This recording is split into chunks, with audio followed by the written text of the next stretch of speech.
Mudah-mudahan Allah rahmati dan berkati perjumpaan kita pada malam ni. Al-Fatihah. A'udzubillahi minasyaitonirrajim. Bismillahirrahmanirrahim. Alhamdulillahirabbil alamin arrahmanir rahim maliki yaumiddin. Iyyaka na'budu wa iyyaka nasta'in. Ihdinas siratal mustaqim. Siratal ladzina an'amta 'alaihim ghairil maghdubi 'alaihim waladdallin. Amin. Yang berusaha Tuan Haji Sulaiman, pengerusi surau, jawatan kuasa surau, Tuan Imam, ayah-ayah muslimin muslimat serta anak-anak yang dikasihi sekalian. Alhamdulillah bertemu lagi kita pada minggu ni. Baru je macam jumpa ustaz minggu lepas. Datang lagi ustaz ni. Ngaco dia kata. Ya. Maka bertemu lagi dalam surau ini, surau penuh barakah ini. Alhamdulillah. Mudah-mudahan seperti mana kita berkumpul pada malam ni, begitulah nanti. Ya, kita dapat berkumpul di syurga Allah Ta'ala. Dapat kita bersembang-sembang, ya. Dapat kita bermain-main dan kita berehat-rehat ya, di syurga Allah Ta'ala, mudah-mudahan. Dan kita harapkan segala yang kita laksanakan atas dunia ini diterima oleh Allah Subhanahu wa Ta'ala. Kuncinya satu sahaja, ikhlas. Ya. Kuncinya ikhlas. Siapa yang ikhlas, ibadah kerana Allah Ta'ala, beramal kerana Allah Ta'ala, bekerja kerana Allah Ta'ala, semua dibuat kerana Allah Ta'ala, tak ada hijab antara dia dengan Allah Ta'ala, ya, untuk diterima segala amal. Petang tadi saya bersama dengan bos kami lah, Tuan PPD, kan? Dalam satu apa nama tu, orang kata sembang santai lah kot, macam tu lah lebih kurang.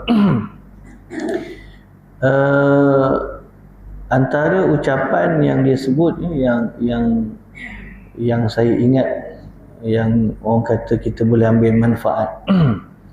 Dia dengar dekat radio IKIM lah kot, agaknya dia dengar dari radio katanya. Dia kata bila dah usia makin bertambah ni, makin dekat dengan kematian. Ya. Maka tuan-tuan dirahmati Allah sekalian, biasanya yang tua-tua ni ingat mati. Biasanya. Adatnya. Yang muda-muda, relax ustaz. Baru 40 tahun. Relax ustaz, baru 32 tahun umur saya kan. Tuan-tuan. Tapi yang lebih dahsyat, dah 70, 80 masih lagi relax lah ustaz. Tu dahsyat lah. Kan? Ya. Kita pernah belajar dahulu, sesungguhnya malaikat ini, malaikat maut ini, dia memberikan tanda-tanda kematian kepada kita. Sebelum kita mati, diberi tanda dulu. Apa tandanya? Sakit. Kalau dulunya ada tenaga kuat, makin kurang dah tenaga. Dulu kalau sesama 3 hari baik, sekarang 2 bulan baru baik. Tu tanda tuan-tuan nak mati. Jangan rasa aku okey. Tuan-tuan ya. Kalau dulu tengok kulit ni cantik gini, kan, elok kan.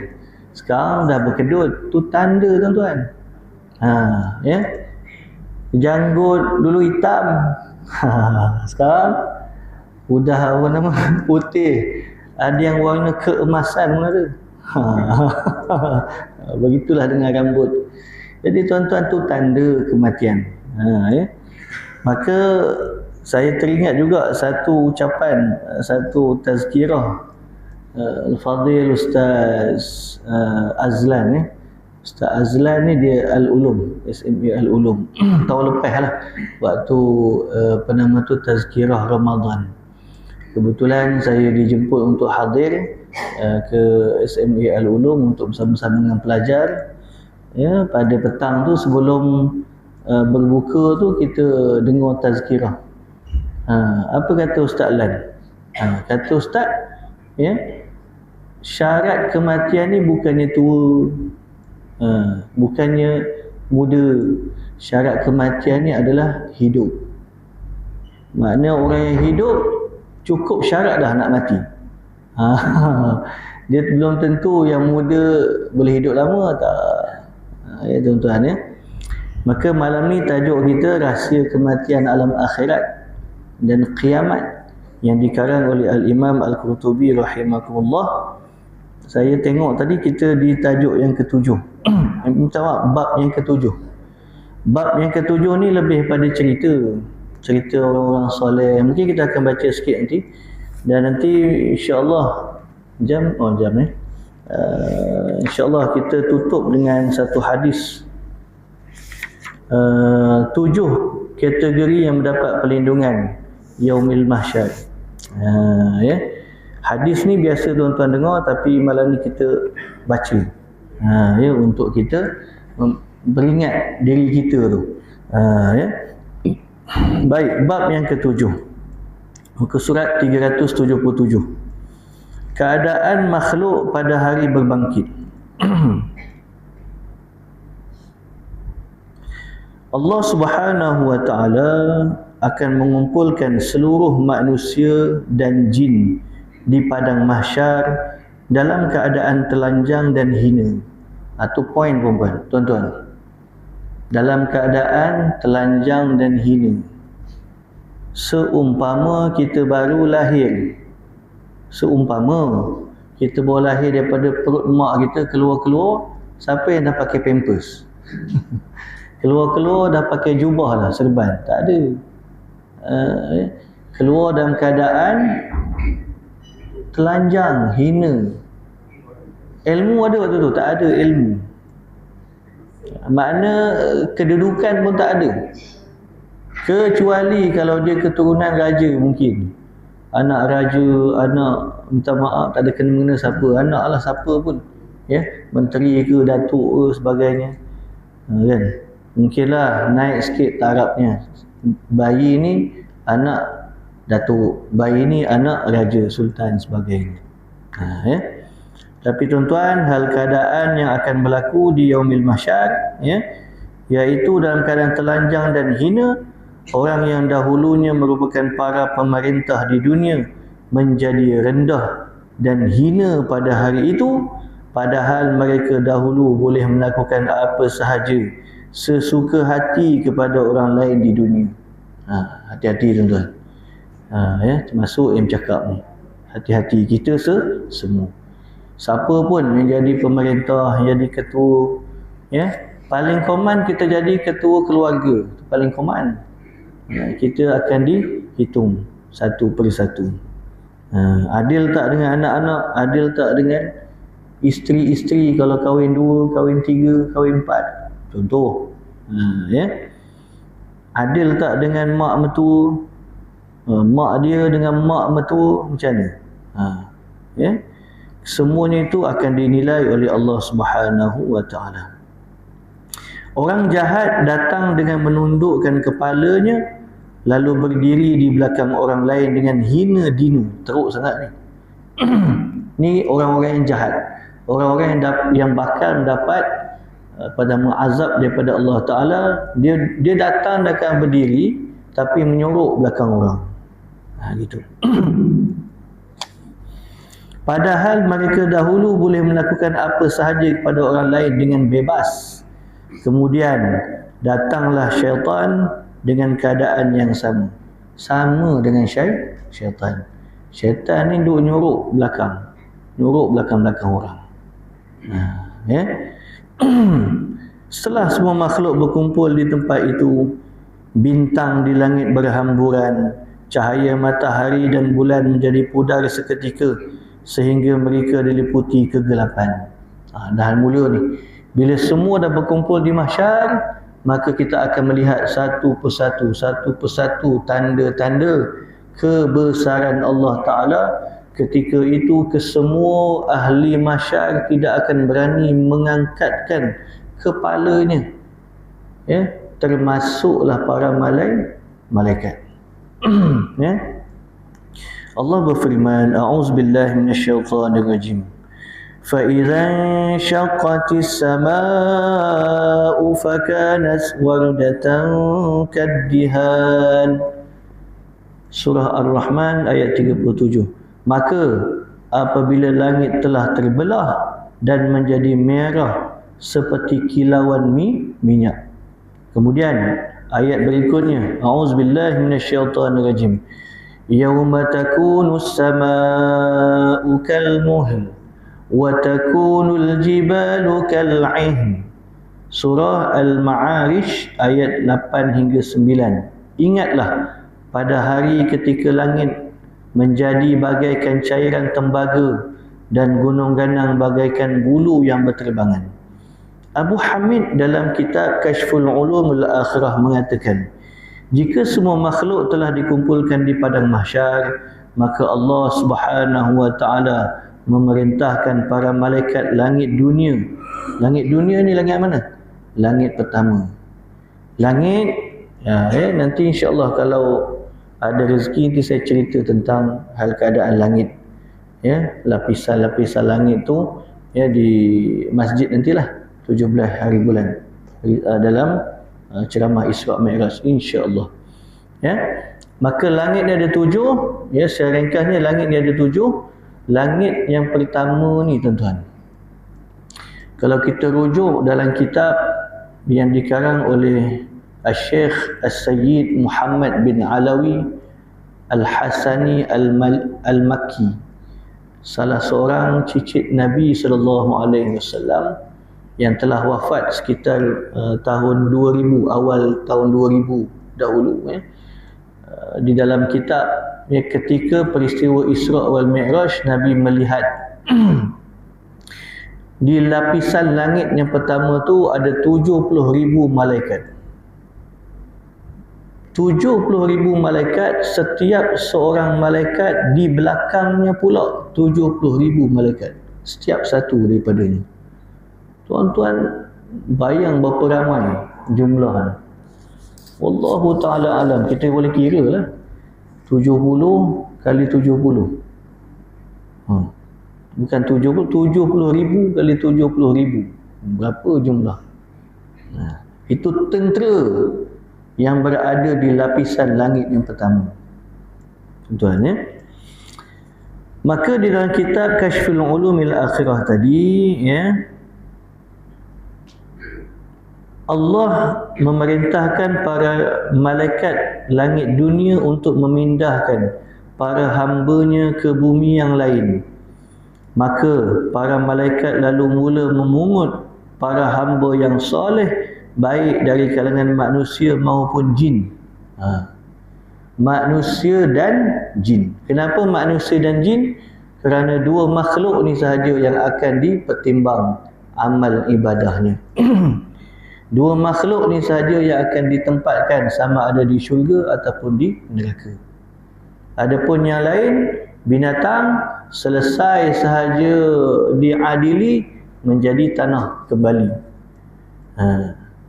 Adapun syaitan, iblis, tak ada ditimbang, tak ada disoal selidik, terus campak dalam neraka. Adapun malaikat bertugas mengikut tugas masing-masing. 5 jenis makhluk yang akan dikumpulkan di Yaumil Mahsyar.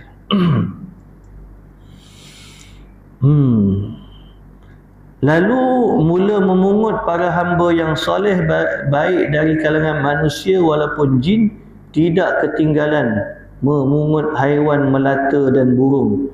Mereka semua dibawa ke bumi yang kedua, iaitu bumi yang bertanah putih daripada perak yang bercahaya.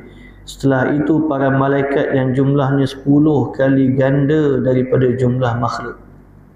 Ini maklumat yang diambil daripada kitab Kashful Ulumil Akhirah. Jumlah malaikat 10 ganda makhluk. Nyamuk ada berapa ekor nyamuk? Manusia sekarang berapa bilion? 8 bilion. Ni sekarang, zaman dulu daripada zaman Nabi Adam, malaikat 10 kali ganda makhluk, semua makhluk. Allah Akbar, ramai sangat. Setelah itu para malaikat yang jumlahnya 10 kali ganda daripada jumlah makhluk mula membuat barisan untuk membataskan kedua bumi tersebut. Ini tuan-tuan, berkumpul di mahsyar, lalu malaikat akan ambil orang-orang yang soleh, orang yang beriman ini dipisahkan. Maka terpisah dua, satu tempat orang yang mendapat naungan arasy Allah Ta'ala, satu tempat lagi tempat orang-orang yang kafir, orang-orang yang mendustai Allah Subhanahu Wa Ta'ala, lalu dipisahkan dengan satu barisan, ya, yang berbaris antara keduanya malaikat yang berada di langit yang pertama. Begitu keadaannya yang diceritakan dalam kisah dalam kitab Kashful Ulumil Akhirah. Jadi apa berlaku tuan-tuan? Waktu tu yang berlaku yang minta lah pertolongan dengan berhala. Dulu sembah berhala, sila minta pertolongan berhala, minta pertolongan dengan api, minta pertolongan dengan binatang yang kamu sembah ataupun alat-alat sembahan kamu, minta lah. Pada ketika itu satu pun tidak memberi manfaat kepada manusia ataupun jin, ya, yang ingkar kepada Allah Ta'ala. Tuan-tuan, seorang ulama salaf berkata, jika matahari terbit seperti terbitnya pada hari kiamat, maka bumi hangus terbakar. Allah. Ya, matahari ini sifatnya apa? Panas. Jarak kita dengan matahari ni jauh tuan-tuan, lebih kurang 1.5 juta kilometer. Jauh. Itu pun rasa panas lagi. Panas betul yang ni ustaz. Semalam elok hujan, hari ni panas. Kita. Banyak benar songeh je kan. Hujan sikit tak boleh, panas sikit tak boleh. Ya. Itulah orang kata rutin kehidupan, asam garam kehidupan. Selagi hidup kita akan diuji oleh Allah Ta'ala. Bila kita diuji ni kita sabar, itu tanda Allah nak tinggikan kedudukan kita di sisi Allah Subhanahu Wa Ta'ala. Tuan-tuan, di padang mahsyar kelak keadaan manusia adalah berbagai mengikut amalan masing-masing ketika di dunia. Ada poin ni, bergantung kepada amalan masing-masing.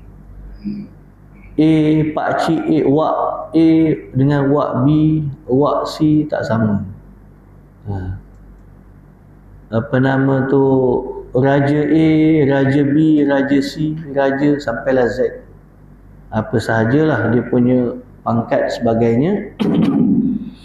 Ustaz A, Ustaz B, Ustaz C, ya, tak sama, mengikut amalan masing-masing. Ya.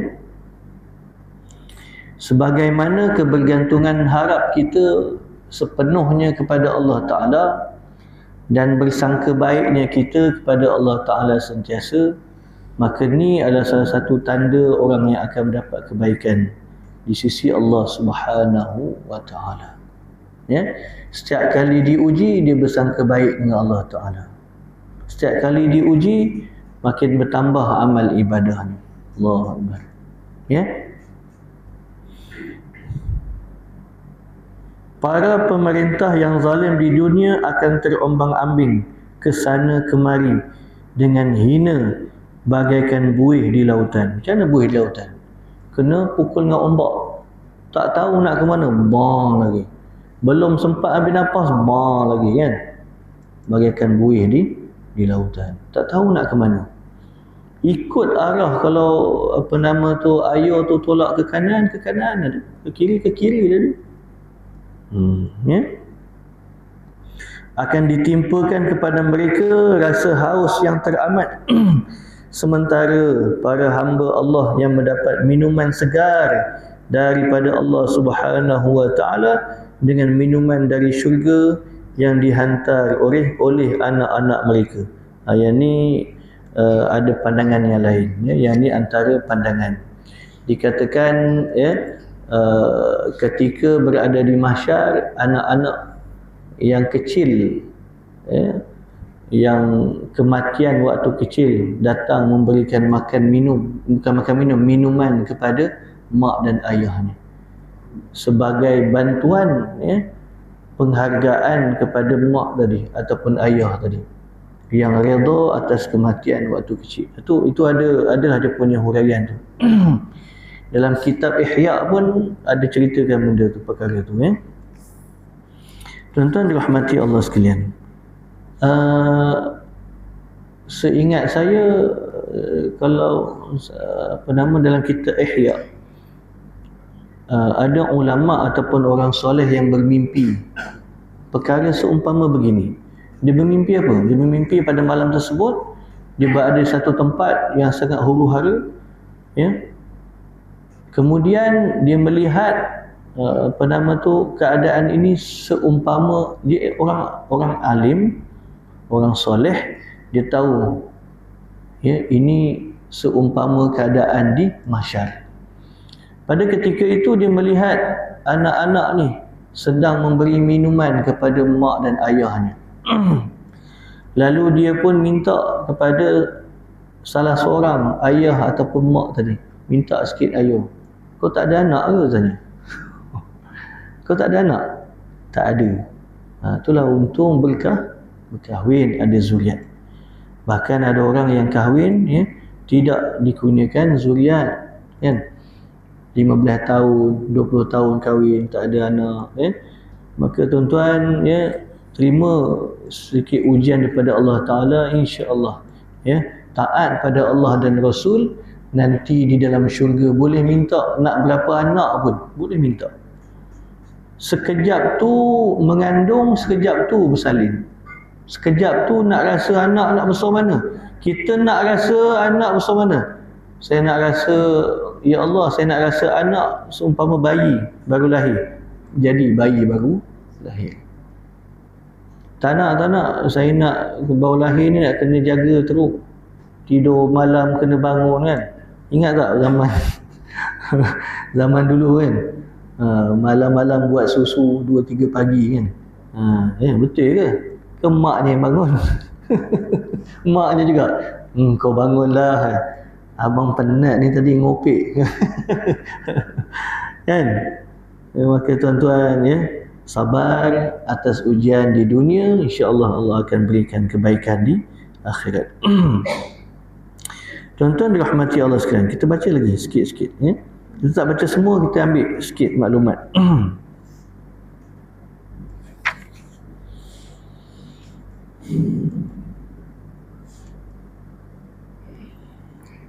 Bagaimanakah pula jarak matahari dengan manusia? Rasulullah sallallahu alaihi wasallam bersabda, tudna syamsu yaumal qiyamati minal khalqi hatta takuna minhum kamiqdari milin. Pada hari kiamat, matahari didekatkan kepada makhluk sehingga hanya berjarak satu batu daripada mereka. Satu batu. Satu hadis. Dalam hadis yang lain, Rasulullah bersabda, innal 'araqa yaumal qiyamah la yazhabu fil ardi 70 ba'an wa innahu la yablughu ila afwahin nas aw ila azanihim.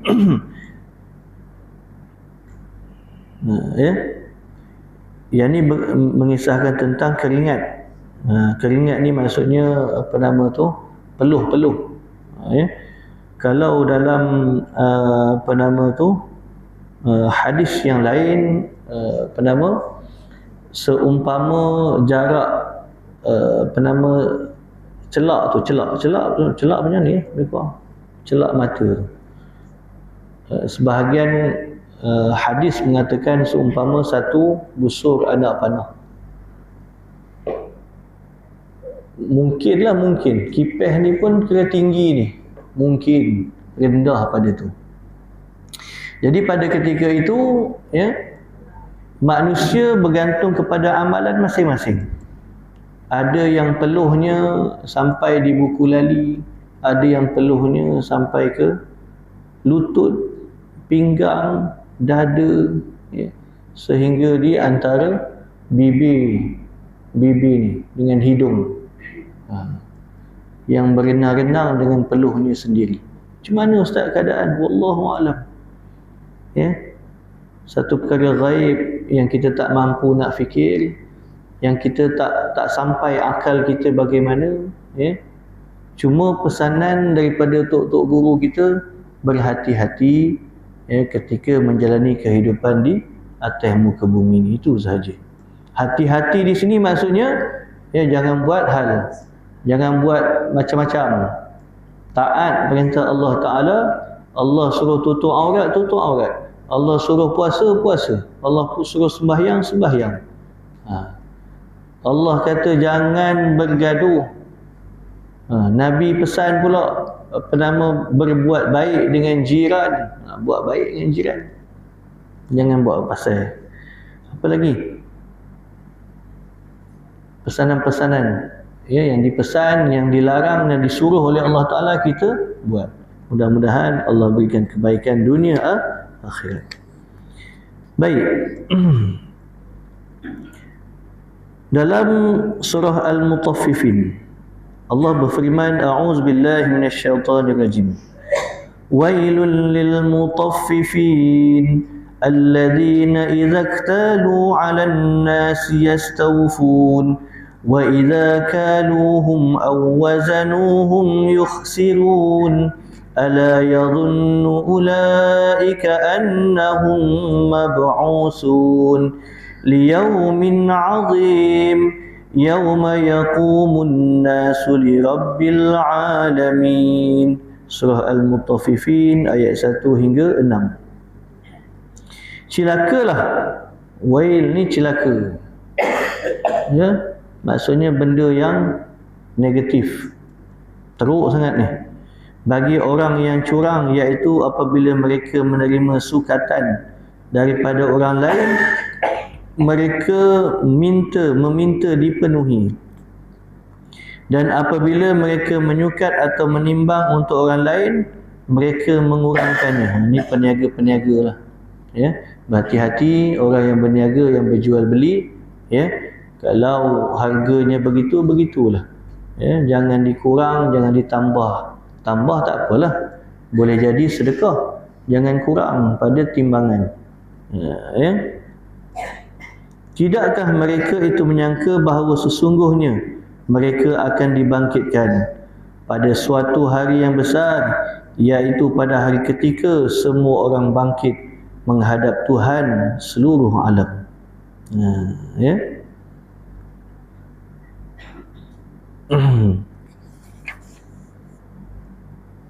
Tuan-tuan dirahmati Allah sekalian.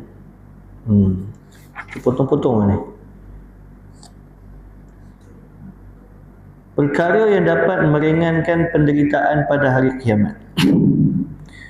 Sabda Nabi SAW, man naffasa an muslimin kurbatan min kurabid dunya naffasallahu anhu kurbatan min kurabi yaumil qiyamah. Hadis riwayat Muslim daripada Abu Hurairah.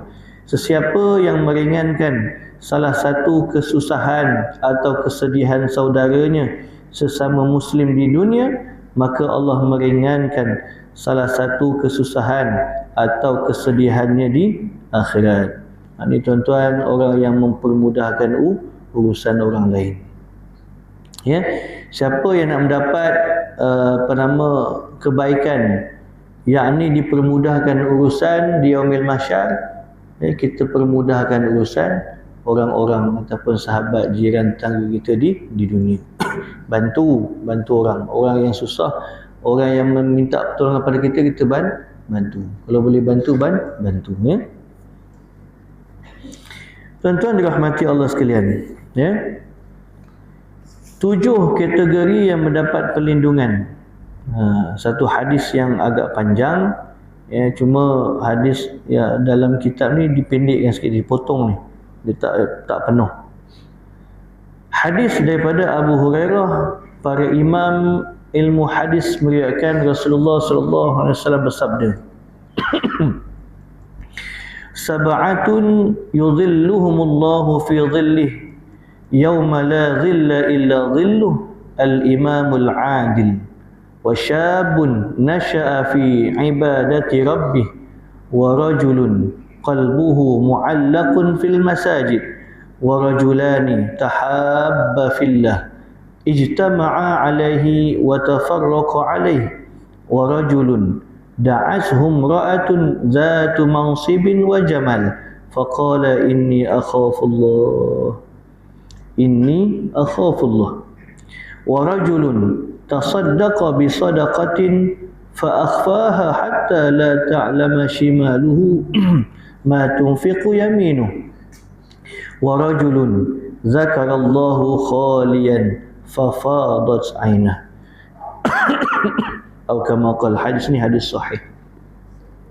Tuan-tuan, huru-hara di yaumil mahsyar boleh terhindar, boleh selamat. Kita boleh selamat daripada huru-hara di hari akhirat. Dengan cara apa, tuan-tuan? Ni salah satu hadis sahih yang Nabi pesan kepada kita, ya. Terdapat 7 kumpulan manusia yang mendapat perlindungan Allah pada hari kiamat, yang tidak ada perlindungan pada hari itu kecuali daripada Allah. Yang pertama, pemimpin yang adil. Dia jadi pemimpin yang adil. Menjadi imam yang adil. Apa sahaja jawatannya dia pegang, adil, ya. Kemudian pemuda yang suka beribadah. Suka dia beribadah, siang malam beribadah. Kita pemuda ni semua dah petua dah. Semua dah petua. Kenapa petua? Sebab orang tua-tua yang bagi petua-petua ni. Orang muda tak ada bagi petua.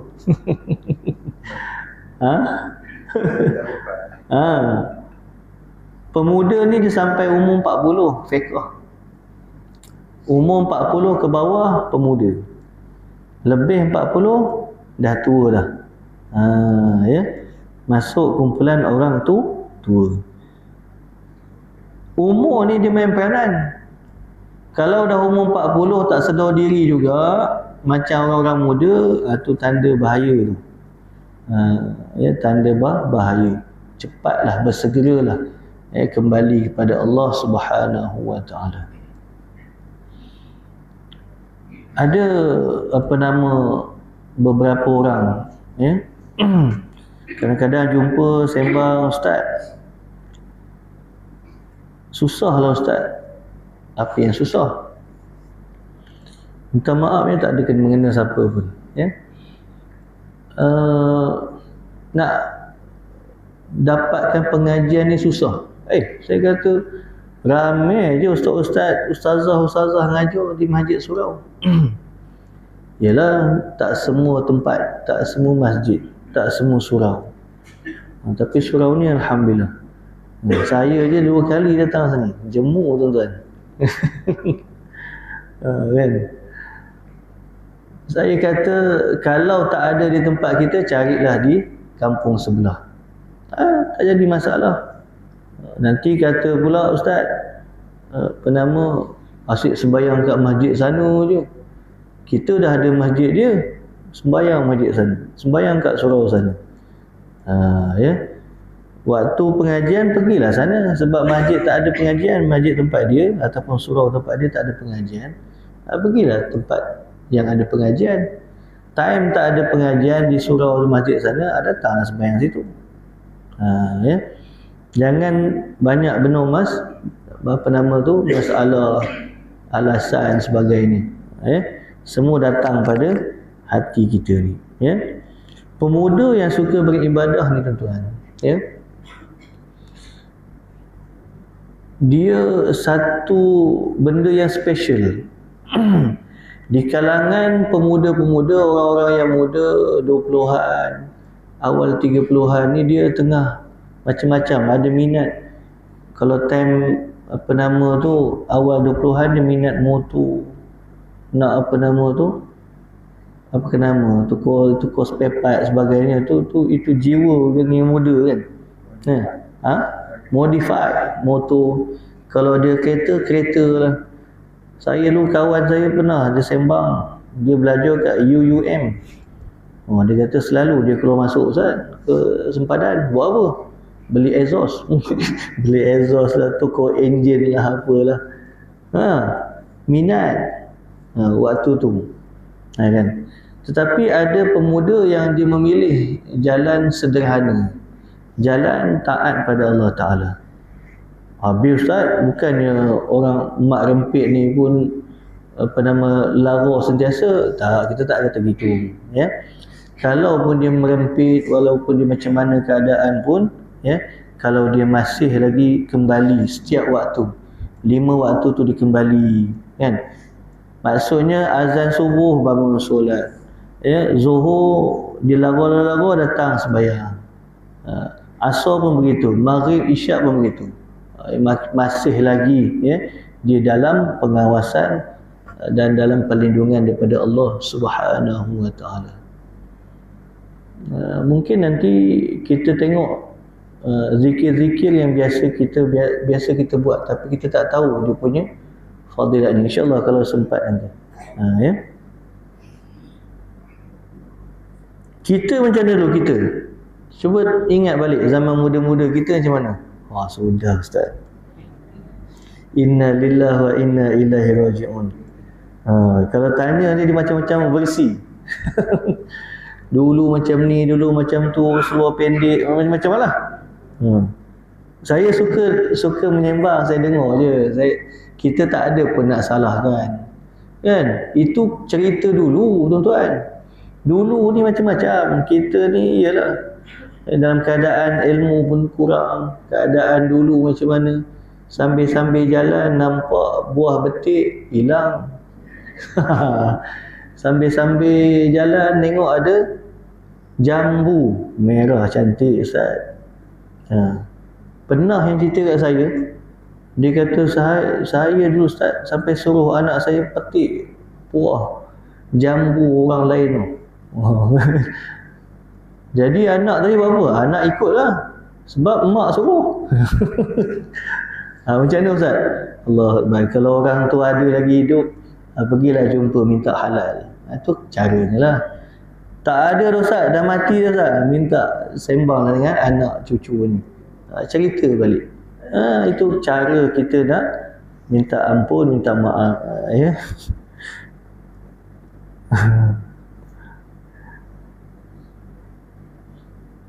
Yang lagi bahaya, zaman muda ni elok.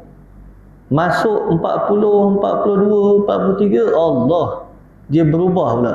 Dia terbalik. Itu bahaya. Dalam kitab apa nama tu, Ihya, dalam kitab Hidayatus Salikin, kan, menceritakan hal keadaan orang yang begitu, ya. Maka segeralah diberi peringatan. Kalau kita boleh bagi peringatan, kita ingatkan dia. Nasihatkan dia kalau nak dengar. Kita takut na'udzubillah mati dalam keadaan, ya, tidak diridai oleh Allah Subhanahu wa Ta'ala. Pertama tadi pemimpin yang adil, yang kedua pemuda yang suka beribadah, kan. Yang ketiga orang yang hatinya terikat dengan masjid. Dapat tak kat kita? Kalau dulu pemuda zaman muda-muda mungkin lara, mungkin. Yang perkara yang ketiga ni dapat tak? Orang yang hatinya terikat dengan masjid. Dapat tak? Mudah-mudahan. Allahumma amin. Doa selalu tuan-tuan, Allahumma rizqnal istiqamah. Ya Allah, istiqamahkan aku ya Allah. Ya Allah, aku minta istiqamah daripada-Mu ya Allah. Istiqamah ni amalan yang berkekalan, berpanjangan sampailah akhir hayat kita. Kan? Habis Ustaz yang pergi surau sekali tu. Ya? Tempat solat. Mana tempat solat? Ya? Tempat ibadah. Mana tempat ibadah? Surau, masjid. Cuma masjid ni ada kelebihan sikit. Kelebihan dia apa? Boleh iktikaf. boleh sunat tahiyatul masjid. Itu kelebihan pada masjid. Surau dapat, surau tak dapat. Tempat yang didirikan solat Jumaat, ya, situ tempat tu boleh iktikaf, boleh kita solat sunat tahiyatul masjid. Kalau kita pergi Mekah, nak buat apa? Tahiyatul masjid ke? Kalau pergi Mekah, kita tawaf. Tu beza Mekah, Masjidil Haram dengan masjid yang lain. Masjid Nabawi, iktikaf ke tawaf? Iktikaf lah. Nak tawaf tak mana pula? Jangan tawaf pula sekeliling Masjid Nabawi tu kan. Ustaz kata tawaf ni, pergi Mekah tawaf. Yang tu Madinah, bukan Mekah. Tuan. Kerana besarnya pahala yang disediakan oleh Allah Subhanahu wa taala. Betapa kayanya Allah Taala boleh menyediakan pahala yang bergunung ganang, ya, yang tak terhitung nilainya, kita tak terhitung pahala tu, ya, tapi Allah boleh bagi kepada hamba-hambanya yang soleh.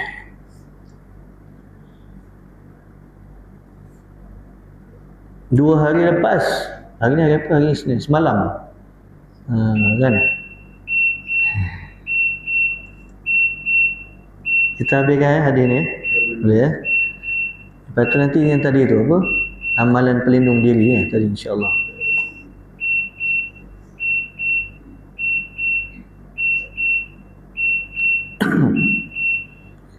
Okey. Semalam ada yang bertanya berkenaan dengan solat. Ustaz, selepas solat fardu, solat apa yang utama? Solat apa yang utama? Solat sunat, solat sunat, ba'diyah, qabliyah, ba'diyah. Apa ba'diyah, qabliyah tu? Solat sunat apa? Sebelum dan selepas. Nama dia apa? Nama dia, nama ilmiah dia apa? Rawatib. Oh, bagus mak-mak ni. Yang ayah-ayah bukan tak tahu, dia lupa. Ba'diyah, qabliyah. Yang mana ba'diyah ni sebelum ke selepas? Oh, dah ustaz tanya macam-macam. Baik. Selepas solat fardu, ya. Ni fiqh, masuk fiqh. Selepas solat fardu, ya, solat yang paling utama selepas solat fardu adalah solat sunat rawatib. Selepas solat sunat rawatib, solat witir. Solat sunat rawatib ni, apa dia? Sebelum dengan selepas tadi. Tak faham Ustaz? Sebelum subuh. Selepas subuh ada? Tak ada. Solat sunat sebelum subuh. Kemudian zuhur, solat sunat sebelum zuhur, solat sunat selepas zuhur. Asar pula, solat sunat sebelum asar. Selepas ada tak? Selepas tak ada. Yang tak ada selepas, subuh dengan asar. Maghrib pula, sebelum maghrib, selepas maghrib. Isyak pula, sebelum isyak, selepas isyak. Itu solat sunat rawatib. Qabliyah, ba'diyah tadi. Kan, sebelum, selepas. Itu yang tuan-tuan jawab tadi. Banyak-banyak tu rawatib tu, yang nombor satu, yang mana nombor satu? Paling tinggi solat sunat subuh. Solat sunat sebelum subuh. Hadis daripada Ummina Sayyidatina Aisyah radhiyallahu anha, rak'atul fajri khairun minad dunya wa ma fiha. 2 rakaat fajar. Apa dia 2 rakaat fajar ni? Sebelum subuh lah. Khairun, lebih baik daripada dunia dan seisinya. Dunia ni, dunia bukan bumi. Dunia seisinya. Apa yang ada dekat dunia tu, ya, lebih utama solat sunat subuh 2 rakaat. Ada 4 ke? Ada solat sunat subuh 4 rakaat, 6 rakaat. Berapa rakaat? 2. Jangan pandai-pandai tambah pula. Saya Ustaz dah biasa 2 rakaat Ustaz. Saya tambah sampai 11. Bagi penumbuk sekali. Hadis tadi terang. Nabi sebut rakaatul fajri, 2 rakaat je sebelum subuh. Jangan nak terlebih soleh. Jangan nak terlebih alim. Saya buat 4 Ustaz. Kau tobat sekarang. Ya. Daripada subuh ni yang nombor 1. Dia jawapan yang paling tepat, subuh pada hari Jumaat. Itu kedudukan solat sunat rawatib paling tinggi kedudukan di sisi Allah. 2 rakaat subuh pada hari Jumaat. Selepas tu 2 rakaat sebelum subuh pada hari-hari yang lain. Barulah turun pada dia ada susunan dia tuan-tuan. Yang tu kena ngaji fiqh pula lah. Habis rawatib baru pergi ke witir. Habis yang saya buat tahajud apa semua tu salah ke? Tak salah. Silakan. Silakan. Ya, untuk kita menambah kebaikan, ya. Ke situ pula pergi kan. Sambung. Ada cerita pasal beribadah tadi dekat masjid. Kadang orang tanya, apa nak buat saya dekat masjid? Dia tanya pula, nak buat apa? Antara maghrib isyak tu. Kan? Antara maghrib isyak tu panjang waktunya. Tak tahu nak buat apa Ustaz. Saya isap rokok kan. Tuan-tuan, selepas antara maghrib isyak ni tuan, bukan dia lama. Maghrib isyak ni dalam setengah jam lebih kurang, 40 minit lah, lebih kurang. Kan? Tuan-tuan solat sunat selepas maghrib, ya, solat sunat selepas maghrib, lepas tu solat sunat 6 rakaat tu apa? Solat sunat apa? Awwabin. Apa makna awwabin? Awwabin ada 2. Satu dikerjakan waktu malam, satu kerja waktu siang. Waktu siang awwabin ni solat sunat duha tu termasuk dalam sunat awwabin. Dia kembali balik pada Allah Ta'ala. Sibuk dengan urusan dunia, ya, asar tadi sibuk main apa semua, balik kerja apa semua. Lepas maghrib sembahyang sunat awwabin, balik pada Allah Ta'ala. 6 rakaat. Lepas tu nak buat apa? Bacalah kahfi. Kahfi panjang penuh. Itu Jumaat. Bacalah Al-Mulk. Tabarakallazi biyadihil mulk. Lagi Ustaz, bacalah surah Ar-Rahman, surah Al-Waqi'ah. 3 surah tu, tuan-tuan habis tu azan insya-Allah. Tapi dia bergantung pada bacaan juga. Kalau dia lambat sebagainya mungkin tak sempat.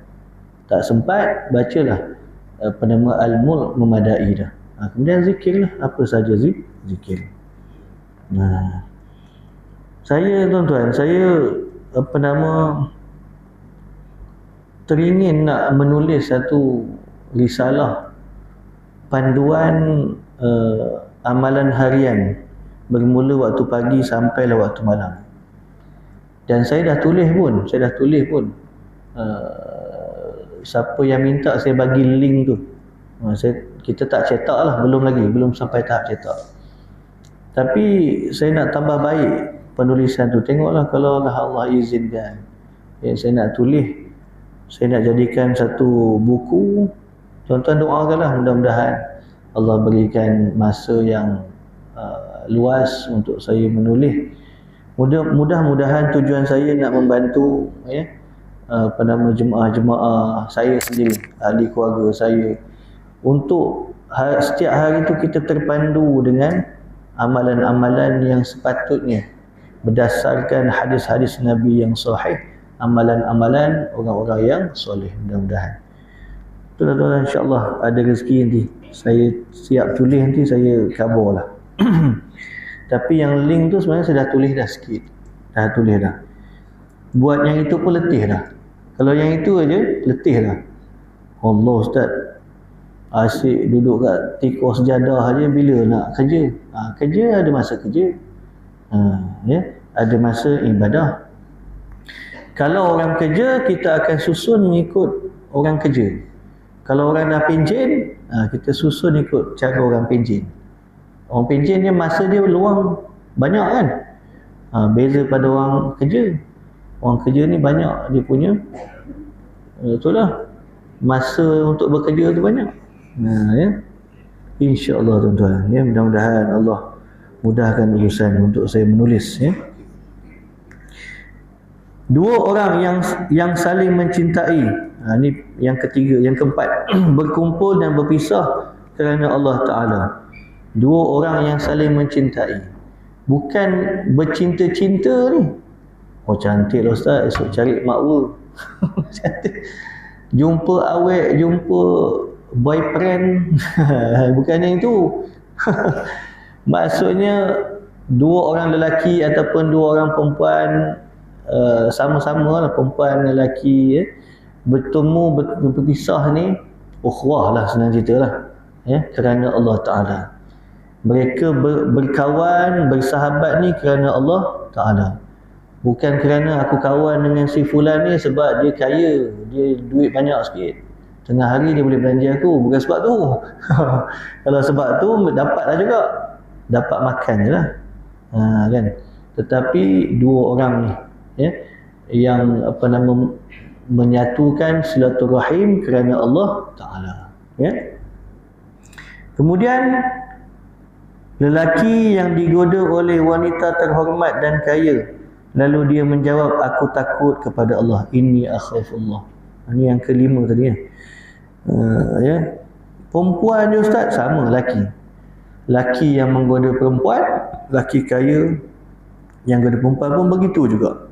Siapa yang digoda oleh perempuan ataupun orang lelaki goda, maka dia pun cakap, inni akhaf, aku takut dengan Allah. Inni akhafullah, aku takut dengan Allah Ta'ala. Maka nak ajak berzina, nak ajak buat benda tak elok, minta maaf. Minta maaf. Nak buat benda tak elok, minta maaf. Tapi kalau kata nak bersahabat, atas silaturahim, insya-Allah boleh. Yang keenam, orang yang bersedekah secara diam-diam sehingga tangan kirinya tidak tahu apa yang diberikan oleh tangan kanannya. Maksudnya dia sedekah, tanpa dia tangan kanan yang kita ni tuan-tuan, kita tahu ni kat poket kita ada berapa, kadang kita susun lah 10, 5 sampai kat masjid, okey cantik, kita ambil yang belakang sekali. Siapa belakang sekali? RM1. Yang ini sedekah kerana Allah Ta'ala, ikhlas ni. Berapa pun sedekah ni kerana Allah Ta'ala. Sedekah ni, nanti sedekah cerita hari lain lah. Dia banyak manfaat. Antaranya melapangkan kubur dan menerangkan kubur. Tuan-tuan yang rajin bersedekah, tuan-tuan mati esok, bukan tuan-tuan, kita lah, termasuk saya lah. Bila kita meninggal esok, dalam hadis Nabi SAW, kubur akan diterangi. Kubur kita terang, asal gelap jadi terang. Dan dipermudahkan hisab di yaumil mahsyar. Hisab maksudnya hitungan amalan satu persatu tu Allah permudahkan. Itu antara kelebihan orang yang bersedekah. Kemudian, dan orang yang berzikir, ini yang ketujuh, orang yang berzikir kepada Allah Ta'ala secara sendirian, lalu kedua matanya berlinang. Pernah tak tuan-tuan? Alhamdulillah, pernah, alhamdulillah.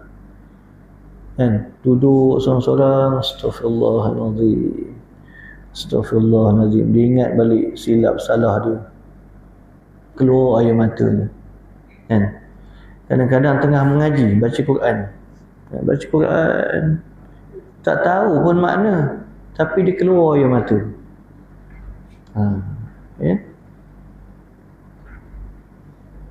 Jangan buat-buat depan orang dia buat-buat nangis. Itu yang itu ketuk kepala. Ni duduk seorang-seorang, Allah, dia ingat balik. Ya. Sahabat saya tuan-tuan, waktu malam zikirnya ribuan, belas ribu zikir kawan saya tuan-tuan. Bukan ustaz pun, kerja kampung je. Saya kalau jumpa dia, bang, banyak ke bang? Apa ustaz tanya-tanya kata? Tanyalah, nak bagi semangat. Semangat kat aku ni, aku kurang zikir, kau banyak zikir. Baru bang, ada sikit ustaz. Berapa malam tadi? Alhamdulillah dapat 12. 12 tu 12 apa? 12,000. La ilaha illallah, la ilaha illallah. Satu malam 12 bang. Allah Allah. Aku nak dapat 300 pun payah. Tuan, kawan saya, orang biasa, bukan ustaz pun, dia kerja kampung tuan. Saya pun tak tahu dia kerja apa, tapi elok je, rezeki ada tuan. Ini ahli zikir, orang yang suka berzikir pada Allah Ta'ala. Cukuplah tu ya dulu untuk tu. Jadi tuan-tuan, yang untuk amalan pelindung diri ni tuan-tuan, amalan biasa je tuan-tuan, dia banyak, tapi saya kongsikan mungkin satu atau dua malam ni. Yang pertama, zikir yang kita baca selepas maghrib dan subuh. La ilaha illallah wahdahu la syarikalah, lahul mulku wa lahul hamdu yuhyi wa yumit wa huwa ala kulli syai'in qadir. 10 kali tuan-tuan. Kami waktu ngaji dulu dengan tuan guru Fadil Ustaz Muhadir, ya, tanpa merungkaikan kaki tu, maksudnya kalau duduk tayat akhirnya duduk kat kursi tu lah. Kalau dia uzur lah, duduk tayat akhir, punggung di lantai, begitulah keadaannya, jangan diubah-ubah. 10 kali dia tuan-tuan. La ilaha illallah wahdahu la syarikalah, lahul mulku wa lahul hamdu yuhyi wa yumit wa huwa ala kulli syai'in qadir. 10 kali. Ya. Kemudian zikir yang kedua, Allahumma ajirna minan nar. Allahumma ajirna minan nar, itu hadis. Allahumma ajirni, dalam hadis Allahumma ajirni minan nar. Kalau tadi yang pertama tadi la ilaha illallah wahdahu la syarikalah, itu pun hadis juga sahih. Apa fadilatnya? Allah ampun dosanya 10 dosa. Setiap kali zikir tu 10 dosa. Kan? 10 dosa. 10 kali 10 kali 10 100 dosa. Allah tinggikan 10 darjat. Ya. Apa lagi? Allah pelihara sepanjang siang, kalau dibaca subuh tu sepanjang hari siang tu dipelihara oleh jin syaitan, kesesatan. Kalau baca waktu maghrib sampai ke subuh tu Allah pelihara. Itulah amalan pelindung yang kita tak tahu. Kita biasa buat je tapi tak tahu apa fadilatnya. Mungkin ada yang tahu, alhamdulillah. Sama dengan Allahumma ajirni minan nar. Allahumma ajirni minan nar itu hadis, tapi kami diijazahkan oleh guru kami dibaca dengan na, Allahumma ajirna, walaupun seorang-seorang. Ya Allah, pelihara kami daripada api neraka. Allahumma ajirni, pelihara aku. Allahumma ajirna, pelihara kami. Tok Guru kata, pesan pada kami baca dengan na, seumpama yang diijazahkan oleh Sayyid Muhammad bin Alawi Al-Hasani Al-Makki, cucu Nabi sendiri, mengijazahkan amalan ini pada guru-guru kami, ya, Fadil Syekh Ahmad Fahmi Zamzam Al-Banjari An-Nadwi Al-Maliki rahimakumullah, wafat juga dah. ya, kemudian diijazahkan pada fadil, ustaz, muhadir, kemudian pada kami lah, ya, dibaca dengan na. Kenapa na? Kerana ya, kita niat untuk ahli keluarga kita juga, isteri, anak, mak ayah kita, mak mertua kita, niatkan semua. Ahli keluarga kita, niatkan semua, ya. Maka Allahumma ajirna minan nar ni, ya, dicatat. Dicatat, kalaulah dia mati pada pagi tu, sepanjang hari tu, ya, dicatat oleh malaikat selamat daripada api neraka. Waktu malam pun begitu. Allahumma ajirna minan nar 7 kali. Kenapa 7? Kerana neraka ni ada 7 tingkat. Itu Syekh Allah Akbar, lupa saya nama, Al-Banjari, ya, Syekh Nuruddin pesan, kenapa 7? Kata ulama, kerana 7 tu lapisan neraka. Setiap kali kita Allahumma ajirna minan nar, sekali, 2 kali kita mohon pada Allah selamat daripada ke-7 lapisan neraka. Tuan-tuan, ya. Maka amalan ni orang kata biasa je ustaz, hari-hari buat, tapi mungkin malam ni baru kita tahu fadilat dia. Maka tuan-tuan, bila kita belajar ilmu dengan guru, ya, kita tahu maklumat tu, kita beribadah, kita akan rasa keyakinan, akan rasa kelazatan dalam beribadah. Berbanding pada sebelum ni, mungkin kita tak tahu, kita sekadar buat ikut-ikutan je. Berbanding orang yang belajar, ya, bersama guru ataupun melalui kitab yang sahih, guru-guru yang muktabar, guru-guru yang soleh, mursyid, kan, maka akan mendatangkan kenikmatan dalam beribadah. Boleh tuan-tuan? InsyaAllah, ya, boleh. Cukuplah 1 jam. Tadi pukul 8, pukul 9. Hari tu tak sampai pukul 9 sebab tak sihat. Ini sihat sikit insyaAllah. Jadi kesimpulannya, saya dan kita semua ingat saat-saat kematian kita semakin hampir, semakin hari berlalu semakin hampir dengan kubur. Bila semakin hampir dengan kubur, mesti ada persiapan untuk kita. Saya dan kita semua tinggalkan perkara-perkara maksiat. Mulalah tinggal, kikih, sikit. Susahlah ustaz. Dah cuba ikhtiar, tak mau juga.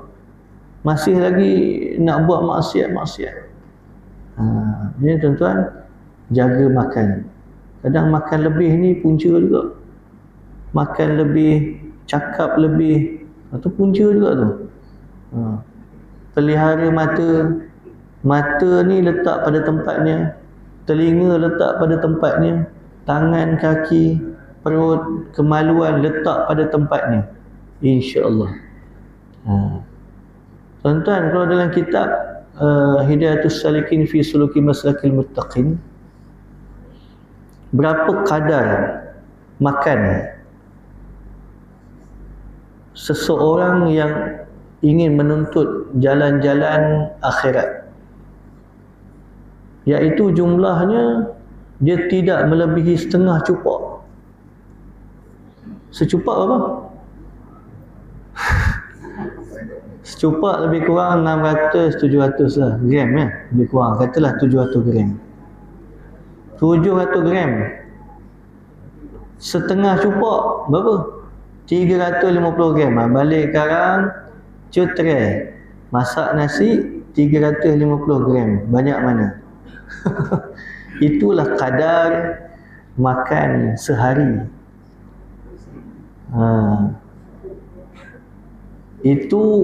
Itu tu pada tahap yang kedua. Tahap yang pertama siddiqin, dia ada istilah siddiqin. Kalau siddiqin ni, ya, dia makan sekadar dia melepaskan, boleh bagi tenaga dia untuk beribadah saja. Maknanya kurang pada tu. yang dikatakan banyak makan ni macam mana? Sehari, lepas ni semua pakai diet lah. Sehari dia tak lebih secupak. Maksudnya 700 gram tadi lah, lebih kurang kan. Itulah dia. Lebih pada tu maknanya dia dah lebih makan. Bila lebih makan, itulah. Itu yang masuk hospital tu kan. Baru ni baru keluar hospital lagi ni. Saya lah tu tuan-tuan. Kalau cerita bab makan ni saya malu tuan-tuan. Saya malu. Saya tak layak untuk cerita bab makan. Sebab saya ni jenis pemakan. Orang ajak makan. Pergi kan sekolah sana, ustaz, kantin. Tak apa, minta maaf, dah makan. Tolong, jomlah ustaz. Tak patut ustaz tak makan. Saya kata tak apa, saya dah makan tadi. Ustaz lepas ni kalau datang, jangan jumpa saya dah. Busuk. Kenapa? Saya ajak makan, ustaz tak nak makan. Dah pergilah makan juga di kantin. Kotlah makan kuih seketui dua. Tahu-tahu nalah nasi. Hari tu ada satu sekolah ni dia memang suka jamu saya makan. Ustaz, hari ni kambing. Aduh, saya kambing ni tak boleh. Saya dah sarapan tadi, tak apa Ustaz. Ini kambing. Tuan-tuan. Saya malu kalau cerita buat makan, saya malu. Saya malu, bukan seorang guru yang layak untuk menceritakan bab makan. Kerana saya bukan di situ kan. Tapi dalam masa yang sama kita berikhtiar untuk buat yang terbaik. Ini lepas makan. Wallahu alam, lebih masa dah. Mohon ampunan maaf terkasar bahasa, kalau ada terkena tang mana-mana, tak ada niat nak kenakan siapa pun. Mudah-mudahan sedikit masa yang kita peruntukkan pada malam ni dengan ikhlas, Allah terima amal ibadah kita. Allah tinggikan kedudukan kita. Allah terima doa-doa kita. Allah berikan kebaikan kepada kita dan seluruh ahli keluarga kita dunia akhirat. Mudah-mudahan, Allahumma amin. Sudahi dengan tasbih kafarah dan suratul asr. Subhanakallah bihamdika asyhadu an la ilaha illa anta astaghfiruka wa atubu.